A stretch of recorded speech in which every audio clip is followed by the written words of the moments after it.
Dear students, I welcome you to this e-learning initiative learning series for class 11th, in which we are discussing the class 11 syllabus prescribed by CBSE for the session 2020. In the earlier videos, we have completed the first chapter that covered computational thinking, problem solving, algorithm, and the basics of Python. That it had the genesis of Python, how to install the Python, the two working modes of Python, and the basic first print function and its use. So we had theoretical lessons as well as the practical hands-on exercise. All those videos are available in the playlist. If you do not have visited those videos, I request you to first visit those videos. And in this video, we will be starting with chapter 2, that is Python programming fundamentals. So in the last video, we have entered in the Python region. We have learned some basic structure of Python, what are the advantages of Python, and how do we install it, and in the two modes that we use to work on. The first one was the command mode, in which we used to enter one command and get the result, and the next was script mode, in which we can create a whole program and then run it, and we can also save our commands in the script mode. Okay, now let's begin this lesson on the second chapter, that is Python programming fundamentals. Here we will be knowing about the basics of Python programming. Okay, so we will be hand checking with the Python and knowing its basics. Okay, because whenever we learn a new language, first we have to learn its grammar, its basics, the fundamentals. If the fundamentals are clear, then you have a good foundation and you can build up your building on that foundation. Okay, so let's move forward. So this session will have Python character set, tokens, keywords, identifiers, literals, operators, and punctuators. All these are the building blocks of this Python language. So first you have to understand the building blocks, then you will build programs in Python. Okay, so let's begin with character set. So character set is a set of all the valid characters that a language can recognize, or all those symbols that are valid in a particular language are known as character set. Okay, a character represents any letter, digit, or any other symbol. It represents only a single character. It can be a single letter, it can be a single digit, or it can be a single symbol. Okay, so the Python character set is given here. It supports the letters A to Z both in uppercase and lowercase, digits 0 to 9, some special symbols that are available in your keyboard, that includes plus, minus, multiplication, divide, and all other symbols that are mentioned here. Then white spaces. White spaces mean group of spaces, the family that contains all the space types. What are the white spaces? The single space, that is you call your space, then tab, that represents 4 spaces in Python, then carries return and new line. Okay, so these are the categories of white spaces, and it also supports all ASCII and Unicode characters as part of data. Okay, so you can have any language that is included in ASCII, American Standard Code for Information Interchange, and in Unicode. So this is a universal language that is called Unicode, that is a universal code for representing characters of all the languages that are present till date all over the world. So Python supports all of these. Okay, so there can be a question on character set. What is a character set? And write the character set of Python language. Okay, so it can be a theoretical question. So all those characters that are treated as valid in a language are called character set. For example, in English we cannot write the Hindic alphabets or A, E, E. So those are invalid. So it is not a character set of English language. Similarly, in Hindi we cannot write A, B, C, D. So those are not included in the character set of Hindi language. Okay. Next is tokens. Token means the smallest individual unit in a program. Okay, the smallest unit, that is individual, in a program is called as token or is called lexical unit. Okay, this term lexical unit is a term related to compiler language. When you if you opt for computer science in your higher studies, then you will have a separate book on compiler designing, then you will use this word lexical unit. Okay, so Python has following tokens: keywords, identifiers, literals, operators and punctuators. Mostly all the high level languages have the same tokens. Tokens means all the things that are included in the language, the smallest things, not the larger one, but the smallest thing from which the language is made are called tokens. Okay, so keywords, identifiers, literals, operators and punctuators. So we will be discussing all of these in this video lesson. Okay, so let's take them one by one. Let's start with keywords. The name is clear. Keywords mean important words. So these words convey a special meaning to the language compiler or interpreter. It can be a compiler or interpreter. Here in Python it is interpreter. So the words that have a special meaning to the language are called keywords. These words are reserved for special purpose. Okay. Next point is very important, that these keywords cannot be used as identifiers. Identifiers means a name given to an entity to identify him. So we cannot use them as names. Okay. For example, in English language, is, am, are, was, were, being, been, all these are keywords. We cannot use them as noun, pronoun like this. Okay.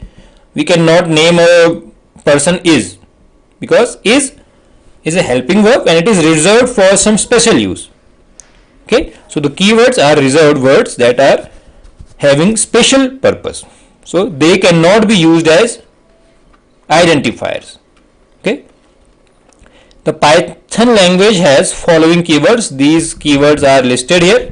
You can see all of them: false, none, true, and, as, assert, break, class, continue, def, del, elif, else, except, finally, for, from, global, if, import, in, is, lambda, non-local, not, or, pass, raise, return, try, while, with, yield. So these are the keywords in Python. You will be using these words as you go deeper inside the language and start programming. You will know the use of all these keywords. What are the special use of these keywords? You will come to know as you move forward in programming section of Python. Okay. So if you want to print these keywords, the list of keywords, you can write these commands in your Python interpreter. If you are using computer, then you have Python latest version that I have shown you how to install it in your PC, or you can download PyDroid 3 for your Android mobile phone. There you will have Python installed with the use of that app PyDroid 3, and then you can write these commands there also. Okay, try to use that. If you do not have computer and you just have that Android mobile phone, then you can use that PyDroid 3. Okay, so import keyword and print keyword.kw list, that is keyword list. When you type this command, the list of the keywords in Python will be displayed on your screen. Okay. Next, identifiers, the thing that we have talked about just a few minutes before. Identifiers are the fundamental building blocks of a program and are used as general terminology for the names given to different parts of the program. They are variable, functions, list, etc. So whenever you make something in a programming language, you have to give it a name. That name is called identifier. Why? Because you are identifying that unit by that name. Suppose in a class, all the students have their name. So the class teacher identifies them by their name. Okay. So the names are identifiers. Similarly, if in a building there are different rooms. In a school building there are class first, class second, class third, class 12th, class 11th, then physics lab, chemistry lab, computer lab, and many other rooms. So every room has to be identified by a particular name, and that name is pasted on the door so that everyone passing by that gallery can see what is the name of this room. So that is called identifiers. So all the buildings have identifiers. Okay. So various colonies are made, they also have name. Okay. So those are identifiers. Whenever you call someone, you have to call its name or his name. So those are called identifiers. Identifiers, that means the name that identifies some entity. So those entity can be a variable, a function, a list, and all those things you will read in upcoming lessons. Now the most important thing that you have to remember till you are with any programming language. Okay, till you are in the programming field, you have to remember those rules of forming identifiers. That is called the naming convention. How to give a name. Okay, so when we decide a name for whenever your parents have decided a name for you, they have followed some rules. Okay, so that the name, the Panditji must have suggested that your name must start from this character, then they searched for names starting from that character. Okay, and they had a list of many names, then they identified the most suitable name. Similarly, in languages also we have rules to give names, how to assign a name. So an identifier is an arbitrarily long sequence of letters and digits. So the name can be the combination of letters and digits. So identifier means name. Actually, identifier means name. How to name. So an identifier can be a long sequence of letters and digits. Now the first rule, that is most important. The first character must be a letter or underscore.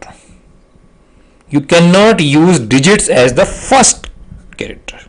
It can be after the first one, but it cannot occur at the first position. At the first position there must be a letter, that means from small a to z or capital A to z, anyone, or underscore is also allowed. Underscore variables, the names starting from underscore are mostly treated as system variables.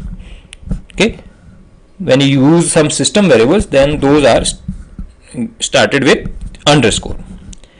Uppercase and lowercase letters are treated differently. That means this is the Python is case sensitive. It will identify capital characters and small character differently. Okay, so if you write capital A, it will be different. If you write small a, it will be different. Identifiers cannot contain any special character. Okay, no special character is allowed in a identifier. Space is not allowed in an identifier. This is the point that you must keep in mind, because all through my career I have found that all the students just make this common mistake. They give a space between the name, because the compiler or the interpreter, whatever it is, treats space as the end of statement or end of name. So whenever you press a space, the Python interpreter will treat as you have ended the name. So you cannot use space. If you have to combine, suppose you are naming a variable called simple interest, and if you write simple space interest, then it will be treated that the variable name is simple, not interest. So if you want to combine it, just combine them by using underscore. The variable name can be simple underscore interest. Okay, so please keep it in mind. This problem, this point I have noted in the students of class 12th also, and in the higher classes also. They just write the variable name and give the space there, because when you write in your notebook, there is no interpreter working on that notebook. Your mind should tell you that you should not give space. What you do is, when you write a program in your notebook, you write the name with space, and when you type it on Python interpreter, it gives error. Then you ask your teacher, sir, this is giving error, what is the problem? Then he will tell you that this is the problem. Okay, you should, yes sir, I understood. But in the notebook, you do not correct it. And when you go for exam, you just have a revision of that program. Then your mind again copies that variable name with space only. Okay, so you are again at fault in your exam also. Then the teacher will tell you that I have told you the same thing again and again, but you have made the same mistake. Okay, so this mistake occurs every time by all the students. Okay, so you must keep it in mind in the beginning also only, that you should not use any space in the variable names. Okay, the digits can be the part of identifier but not the first character. Okay, and the last rule that we have discussed earlier, that keywords cannot be used as identifiers. We cannot use a keyword as a variable name or function name. Clear? So these are the rules. Now we come to the third token, that is literals. Literals or values, these are synonyms. Literals are often referred to as constant values. The values that remain constant, that do not change, are called literals. These are the data items that have a fixed value. When you assign some variable a fixed value, it becomes literal. Okay, so Python has following literals: string literals, numeric literals, boolean literals, spatial literal, and collection of literals. Okay, string literals. The text enclosed in quotes forms a string literal in Python. If you write anything in quotes, it can be single quote, it can be double quote, it can be triple quotes.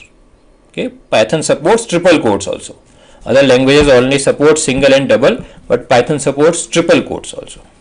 And triple quotes is for multi-line string. If you want to write your address and it is a very long sequence of characters, then you should use triple quotes. So any text enclosed in quotes will be treated as string. Okay.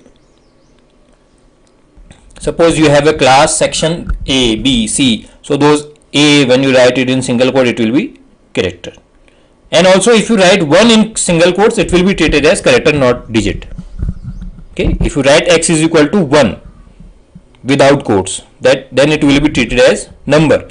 But when you write x is equal to single quotes 1 in single quotes, then it will be treated as string, not digit. Okay. Both single and double quotes can be used. Triple quotes are used to store multi-line strings. So this is an advantage in Python.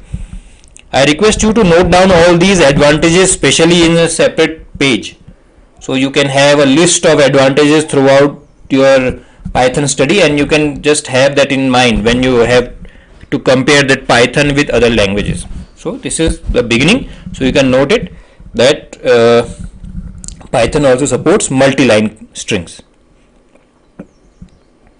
Multi-line strings can also be stored by adding backslash at the end of normal lines. If you have 3 lines, the last characters of each line should be backslash, then it means that the string will be continued in the next line. Python allows to have some non-graphic characters in string using backslash, that those are called escape sequence. Okay, those escape sequence cannot be printed directly, but they have to be used with a backslash sign, that we will cover later on, the escape sequence. These characters cannot be typed directly from keyboard. These are backslash, single quotes, double quotes, new line, the ASCII bell, the sound you hear from your CPU speaker, then the backspace, vertical tab, horizontal tab. So these are the escape sequence. Escape sequence are the non-graphic characters that cannot be printed directly in the your screen, but they are to be used in programming, so they are used with backslash. Okay. So when you have to write, I am giving an example. If you have to write single quote in your string, okay, when you write your name and you have an alias name for you, like Mohan Kumar Urf Monu. So when you write that alias name, that Monu, you should write it in single quotes to make a special appearance. So when you make a string of it, the Python interpreter will treat that single quotes with a special meaning, because all these characters, those are backslash, single quote, double quotes, these all have a special meaning. So to suppress that special meaning and give it a normal meaning, you use backslash. So backslash is used to suppress their original meaning and to treat them as common. Okay. Suppose you write a multi-line string in which you have to quote some quotation by a leader, like by Subhash Chandra Bose, तुम मुझे खून दो मैं तुम्हें आज़ादी दूंगा. Then you have to put them in double quotes, but the double quote symbol has a special meaning in Python. So when you want to suppress that special meaning of double quotes, you will use backslash. So this escape sequence has a special meaning in Python. We will be discussing the working with these escape sequence in a practical session also. So when you want to suppress the original meaning of a special symbol, then you use backslash in before it, and it will suppress its original meaning, and its general meaning will be taken as by the Python interpreter. Okay, Python allows a single quote in double quoted string or vice versa. Means if you want to write use single quote in a double quoted string, it will allow once, and if you want to use a double quotes inside a single quote string, it will also allow. Okay, so this point will be discussed in the practical session, and we will get it clear there. Okay, but the theoretical concept of this backslash, and that is escape sequence, must be clear to you now. Okay, let's move forward. Numeric literals means numeric constants. The numeric literals can be integer, those can be decimal, octal or hexadecimal. Then after integer it can be float.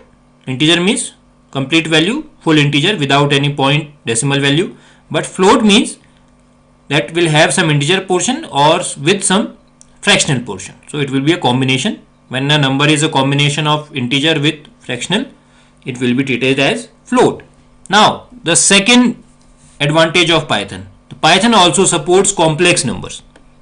In mathematics you must have studied complex numbers, so Python supports complex number also. Commas cannot appear in an integer constant. In mathematics, when you write some a salary, then you use commas in between, so those commas are not allowed in the integer constants.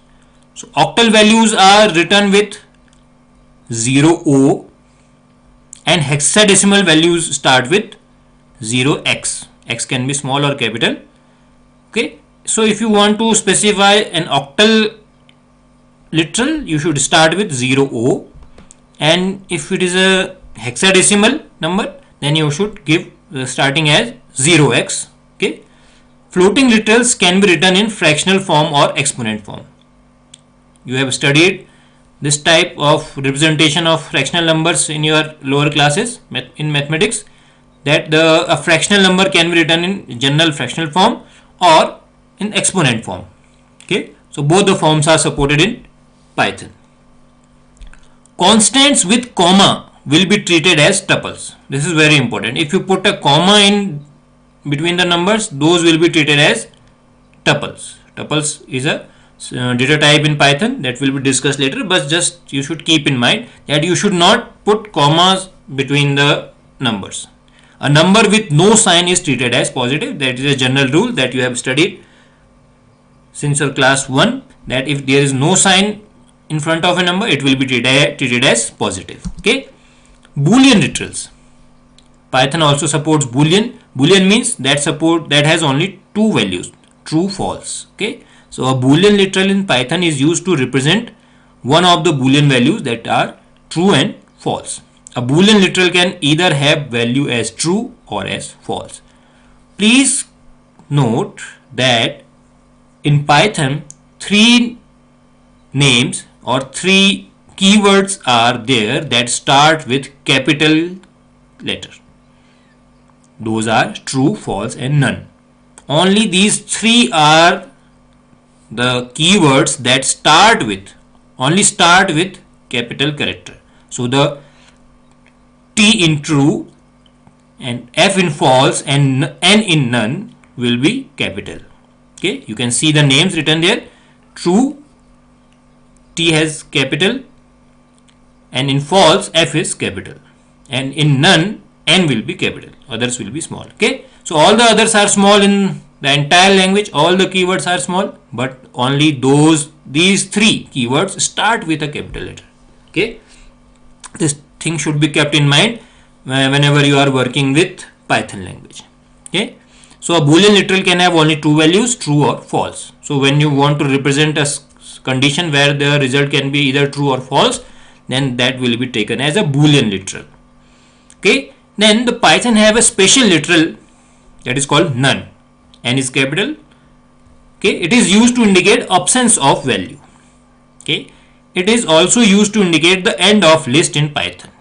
When you reach to the end of a list is a data type in Python that we will cover later on. So it is to indicate the end of list. None value in Python means there is no useful information or there is nothing here. So a none cannot be compared to space, or none cannot be compared with 0. Okay, so none is neither 0 nor space, because space and 0 are characters. They are some value. Okay, so none means absence of value, when there is no value. Okay, but 0 is a value and space is also a value. Okay, but that's why none is neither space nor 0. It is a special character name that represents absence of value. Okay, and N is capital. Then we have operators. Operators are the tokens that trigger some action or computation when applied to variables or other objects in an expression. Suppose A plus B. So plus means you have to add A and B. 2 plus 3. So your mind will tell you that you have to add 2 and 3 and give the answer. So that plus is the operator. Variable and objects to which the computation is applied are called operands. So if you write A plus B, then A and B are operands, where plus will be called operator. Okay, so we have a classification of operators in Python. We will read about these operators in detail in the coming video lessons. We will have a separate lesson on data type and operators. There we will discuss each type separately, but here we are just having a mentioning them, all of those operators that are supported in Python. So unary operators, plus, minus, bitwise, complement and not, these are unary operator. Unary operator means they work on a single value, single operands. Then we have binary operator that require 2 operand to work. You have worked with many of them. Those are arithmetic operators, plus, minus, multiplication, division, modulus, floor division, exponent. Bitwise operator that works on the bits. Okay, shift operator, left shift, right shift. Identity operator is comma and is not.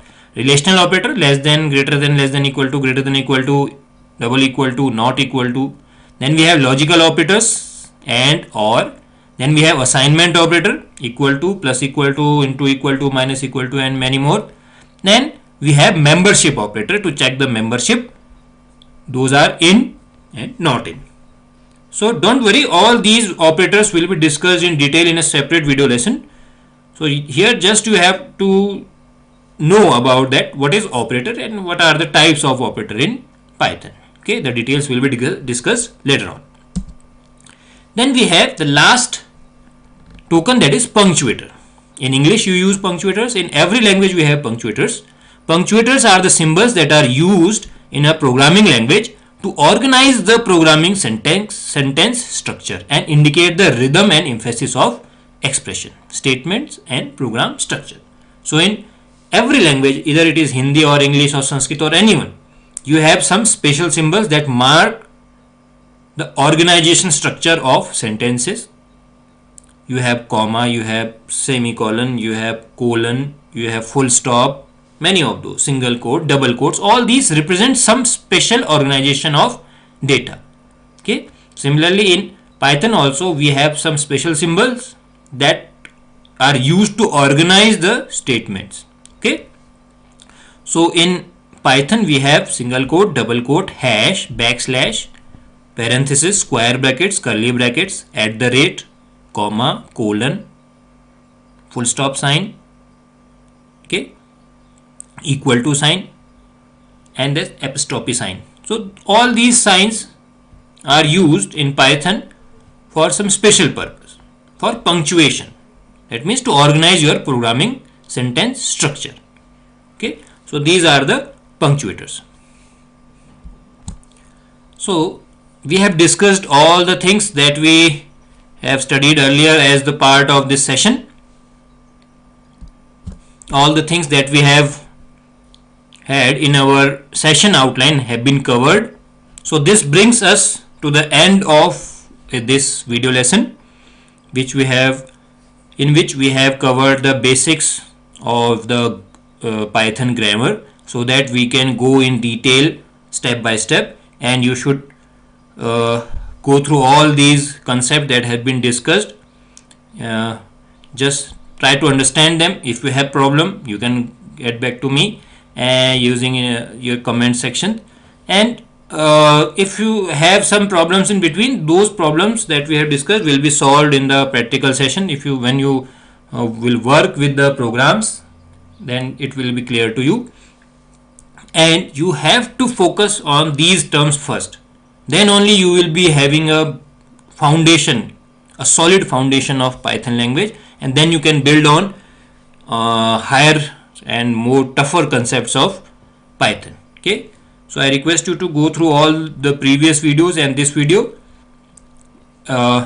slowly and steadily, so that you can understand all the concepts, because if your foundation is weak, then you will not be able to understand the higher topics, the advanced topics of Python in this class and the coming class. But if you have a strong foundation, then it will be easy for you to grasp any of the topics of Python that you will study in the due course. Okay, so we will meet in the next video that will be covering some advanced grammatical concepts of Python, and those will also be the part of this chapter only. Okay, so I will see you in the next video.